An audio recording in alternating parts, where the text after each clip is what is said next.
এই মুহূর্তে চকরিয়ায় ঘটনাস্থলে আছেন সহকর্মী সুজাউদ্দিন রুবেল। আমরা সরাসরি যুক্ত হব তার সঙ্গে। এই মহাসড়ক যেন প্রতিদিনই দুর্ঘটনা ঘটছে, যার কারণে প্রাণহানির ঘটনাও বাড়ছে।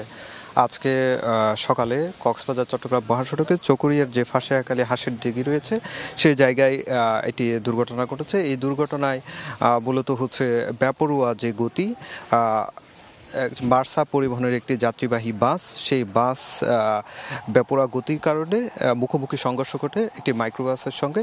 সেই মাইক্রোবাসের যে বেহাল দশা আপনারা দেখতে পাচ্ছেন। আমরা এখান থেকে কিছুক্ষণ আগে আসলে এই মাইক্রোবাসটি থেকে যে যারা যাত্রী ছিলেন তারা সবাই পর্যটক বলা হচ্ছে। বিশেষ করে তারা কুমিল্লার বাসিন্দা, তারা কুমিল্লা থেকে কক্সবাজারের উদ্দেশ্যে তারা ভ্রমণের উদ্দেশ্যে এসেছিলেন এবং এসে একই পরিবারের আসলে 5 জনের মৃত্যু হয়েছে এখন পর্যন্ত।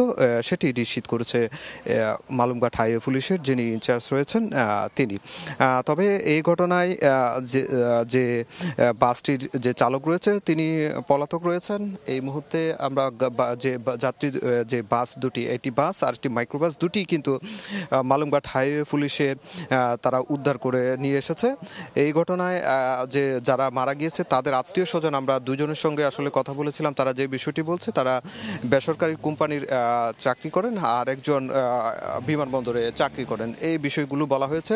এরই মধ্যে কক্সবাজার যে মালুমঘাট হাইওয়ে পুলিশ আছে সেখানে মরদেহ দুটি এনে রাখা হয়েছে, বাকি 3টি চকরিয়া যে স্বাস্থ্য কমপ্লেক্স রয়েছে সেখানে রয়েছে এবং আরও 3 জনের অবস্থা আশঙ্কাজনক। তাদের মধ্যে 2 জনকে চট্টগ্রাম মেডিকেল কলেজে প্রেরণ করা হয়েছে, বাকি একজন চিকিৎসাধীন রয়েছে। এভাবে কিন্তু এই যে যারা প্রত্যক্ষদর্শী আমাদেরকে জানিয়েছেন, বেপরোয়া গতি, বাঁক এবং যে পিচ্ছিল পথ, গতকাল রাত থেকে বৃষ্টি হচ্ছে। এই গুড়ি গুড়ি বৃষ্টির কারণে লবণ পানি সব মিলিয়ে কিন্তু পিচ্ছিল হওয়ার কারণেই কিন্তু এই যে দুর্ঘটনা বা বেপরোয়া গতির কারণে এই দুর্ঘটনা ঘটেছে, তেমনটাই বলছেন প্রত্যক্ষদর্শীরা। তবে প্রশাসন, আমরা এখানে লক্ষ্য করেছি যে পুরো প্রক্রিয়া শেষে স্বজনরা আসলে তাদের কাছে মরদেহগুলো হস্তান্তর করা হবে, সেই বিষয়টি জানিয়েছে। তো এই ছিল আমার কাছে মালুমঘাট হাইওয়ে পুলিশের পাড়ি থেকে সবশেষ। সরাসরি যুক্ত ছিলাম কক্সবাজার থেকে।